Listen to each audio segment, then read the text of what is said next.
ಸತ್ಯಂ ಶಿವಂ ಸುಂದರಂ. ನಾನು ಸಖತ್ ಹರಿಶ್ಚಂದ್ರ. ರೇಣುಕಾ ಸ್ವಾಮಿಯ ಕೊಲೆ ನಂತರ ಆದಂತಹ ಬೆಳವಣಿಗೆಗಳನ್ನು ನಾವೆಲ್ಲ ನೋಡಿದ್ದೇವೆ. ದರ್ಶನ್ ಮೇಲೆ ಬಂದಂತಹ ಆರೋಪಕ್ಕೆ ಒಬ್ಬೊಬ್ಬರು ಒಂದೊಂದು ರೀತಿಯಾಗಿ ತಮ್ಮ ತಮ್ಮ ವ್ಯಾಖ್ಯಾನಗಳನ್ನು ಕೊಟ್ಟಿದ್ದಾರೆ. ನಾನು ಕೂಡ ಆ ಇನ್ಸಿಡೆಂಟ್ ಬಗ್ಗೆ ವಿಡಿಯೋ ಮಾಡಿದ್ದೆ. ಆದರೆ ದರ್ಶನ್ ಫ್ಯಾನ್ಸ್ನವರ ವರ್ತನೆ ನೋಡಿ ನನಗೂ ಕೂಡ ಆಶ್ಚರ್ಯವಾಗಿತ್ತು. ಇವರೇನಪ್ಪ ಅಂಧಭಕ್ತರು ಅಂತ ಅನಿಸಿತ್ತು.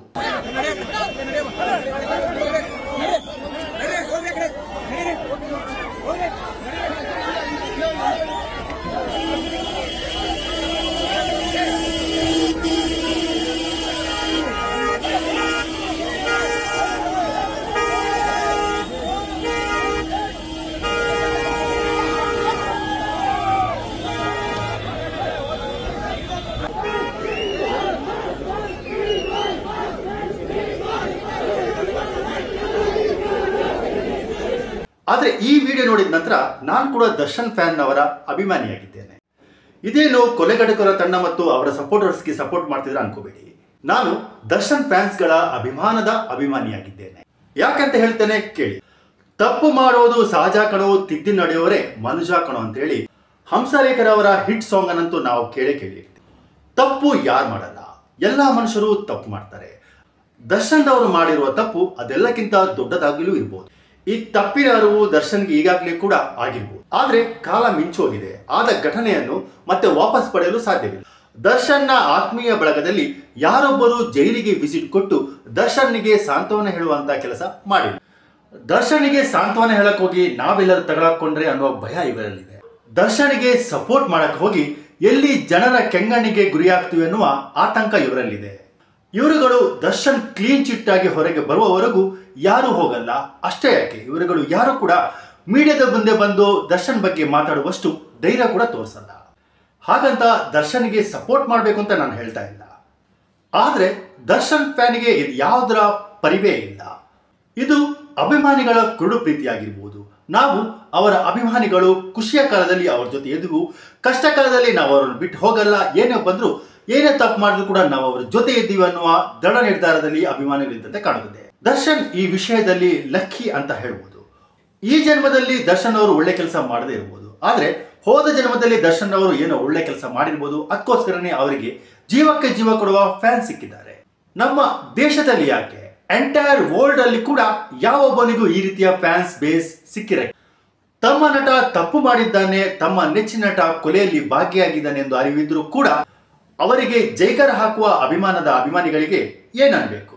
ಒಂದು ದೃಷ್ಟಿಯಲ್ಲಿ ಅವರುಗಳು ತಪ್ಪು ಅಂತ ಅನಿಸಬಹುದು. ಇವರೆಲ್ಲ ಕೆಲಸವಿಲ್ಲದ ಪುಂಡರು ಅಂತ ಕೂಡ ಅನಿಸಬಹುದು.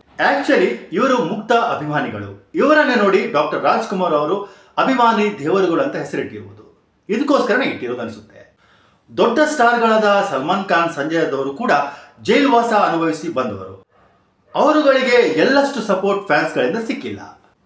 ಒಂದು ವೇಳೆ ದರ್ಶನ್ಗೆ 1 ರಿಂದ 6 ವರ್ಷಗಳಷ್ಟು ಜೈಲು ಶಿಕ್ಷೆ ಆಗುತ್ತದೆ ಅಂತ ತಿಳ್ಕೊಳ್ಳೋಣ. ಇದು ತನ್ನನ್ನು ತಾನು ಬದಲಾಯಿಸಿಕೊಳ್ಳಲು ಸಿಕ್ಕಿರುವ ಒಂದು ಆಪರ್ಚುನಿಟಿ ಅಂತ ಹೇಳಿ ದರ್ಶನ್ ಮತ್ತು ದರ್ಶನ್ ಫ್ಯಾನ್ಸ್ ಅವರು ಪಾಸಿಟಿವ್ ಆಗಿ ತಗೊಳ್ಬಹುದು. ಸಂಜಯ್ ದತ್ ಮತ್ತು ಸಲ್ಮಾನ್ ಖಾನ್ ಕೂಡ ಜೈಲಿನಿಂದ ಹೊರಗೆ ಬಂದಂತಹ ತಮ್ಮ ವ್ಯಕ್ತಿತ್ವವನ್ನು ಬದಲಿಸಿಕೊಂಡು ಒಳ್ಳೆ ಸಭ್ಯ ನಾಗರಿಕರಾಗಿದ್ದಾರೆ. ಜೈಲು ಶಿಕ್ಷೆ ಅನುಭವಿಸಿದ ಕೂಡಲೇ ಜೀವನ ಕೊನೆಗೊಳ್ಳಲ್ಲ. ದರ್ಶನ್ 5-6 ವರ್ಷ ಜೈಲು ಶಿಕ್ಷೆ ಅನುಭವಿಸಿ ಬಂದರೂ ಕೂಡ ಅವರ ಅಭಿಮಾನಿಗಳ ಅಭಿಮಾನಕ್ಕೆ ಕೊರತೆ ಇಲ್ಲ ಅಂತೇಳಿ ನನಗನ್ಸುತ್ತೆ. ದರ್ಶನ್ ರವರ ಈ ಇನ್ಸಿಡೆಂಟ್ಸ್ ನಮ್ಗೆಲ್ಲರಿಗೊಂದು ಪಾಠ. ಸಕ್ಸಸ್ ಅನ್ನು ಹಂಚಿಕೊಳ್ಳಲು ತಾಮುಂದು ಅಂತ ಎಲ್ಲ ಫ್ರೆಂಡ್ಸ್ಗಳು ಎಷ್ಟೊಂದು ಮುಗಿಬೀಳುತ್ತಿದ್ದರು ಅಂತ ನಾವು ನೋಡೇ ಇದ್ದೀವಿ.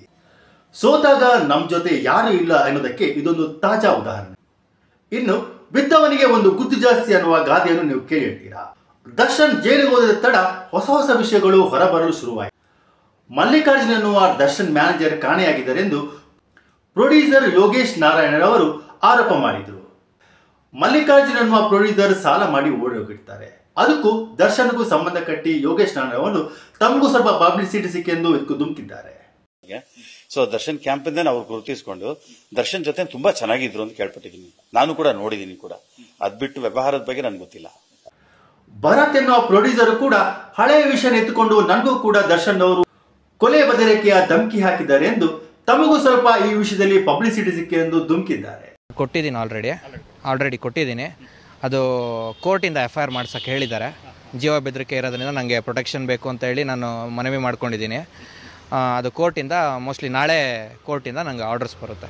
ಒಟ್ಟಾರೆ ರೇಣುಕಾಸ್ವಾಮಿಯ ಕೊಲೆ ಪ್ರಕರಣದಲ್ಲಿ ಎಷ್ಟೊಂದು ನೀತಿ ಪಾಠಗಳಿವೆ ನೋಡಿ. ಮದುವೆಯಾದ ಗಂಡಸಿಗೆ ಪರಹೆಣ್ಣಿನ ಸಂಘ ಸೂಕ್ತವಲ್ಲ. ಕೋಪದ ಕೈಗೆ ಕೆಲಸ ಕೊಡಬಾರದು. ಕೋಪ ಮತ್ತು ದುಡುಕು ಯಾವಾಗಲೂ ನಮ್ಮ ಹತೋಟಿಯಲ್ಲಿರಬೇಕು. ತಲೆ ಗಟ್ಟಿದೆ ಅಂತೇಳಿ ಬಂಡೆಕಲ್ಲಿಗೆ ತಲೆಯನ್ನು ಚಚ್ಚಬಾರದು. ಶ್ರೀಮಂತಿಕೆ ಮದದಲ್ಲಿ ಇತರರಿಗೆ ಅವಮಾನಿಸಬಾರದು. ಒಳ್ಳೆ ಕಾಲ ಯಾವತ್ತೂ ಇರಲ್ಲ, ಕೇಡು ಕಾಲ ಯಾವಾಗ ಬೇಕಾದ್ರೂ ಬರ್ಬೋದು. ಸಮಯ ಚೆನ್ನಾಗಿಲ್ಲ ಅಂದ್ರೆ ಕತ್ತೆ ಕೂಡ ಕಾಲಿಂದ ಒದೆಯುತ್ತಂತೆ. ಈ ಇನ್ಸಿಡೆಂಟ್ ಅಲ್ಲಿ ಎಷ್ಟೊಂದು ನೀತಿ ಪಾಠಗಳಿವೆ ಅಲ್ವಾ? ವರ್ಷಗಳು ಚಿಟಿಕೆ ಹೊಡೆಯುವುದರಲ್ಲಿ ಉರುಳುತ್ತದೆ. ಕಾನೂನಿಗೆ ಗೌರವ ಕೊಟ್ಟು ಕಾನೂನಿನ ಪ್ರಕಾರ ಸಿಗುವ ಶಿಕ್ಷೆಯನ್ನು ಪಾಸಿಟಿವ್ ಆಗಿ ತಗೊಂಡು ಆದಷ್ಟು ಬೇಗ ದರ್ಶನ್ ತಮ್ಮ ನಾರ್ಮಲ್ ಜೀವನಕ್ಕೆ ಬರಲಿ, ಕನ್ನಡಿಗರಿಗೆ ಇನ್ನಷ್ಟು ಎಂಟರ್ಟೈನ್ ಮಾಡಲಿ ಅಂತ ನಾವು ಆಶಿಸೋಣ. ದರ್ಶನ್ ಅಭಿಮಾನಿಗಳು ಕೂಡ ಯಾವುದೇ ರೀತಿಯ ಕಾನೂನನ್ನು ತಮ್ಮ ಕೈಗೆತ್ತಿಕೊಳ್ಳದೆ ಸಹನೆಯಿಂದ ದರ್ಶನ್ ಬಿಡುಗಡೆಗೆ ಕಾಯಲಿ. ಅದು ಇವತ್ತಾಗಿರ್ಬೋದು, ನಾಳೆ ಆಗಿರ್ಬೋದು, ಅಥವಾ 5 ವರ್ಷದ ನಂತರ ಆಗಿರಬಹುದು. ಕಾನೂನಿಗೆ ಗೌರವ ಕೊಡುವುದು ನಮ್ಮೆಲ್ಲರ ಜನ್ಮಸಿದ್ಧ ಹಕ್ಕು. ಆದಷ್ಟು ಬೇಗ ಎಲ್ಲ ತೊಂದರೆಗಳಿಗೆ ಒಂದು ಮುಕ್ತಿ ಸಿಗಲಿ, ಎಲ್ಲವೂ ಸುಖಾಂತವಾಗಲಿ ಎಂದು ಬೇಡೋಣ. ಜೈ ಹಿಂದ್, ಜೈ ಕರ್ನಾಟಕ.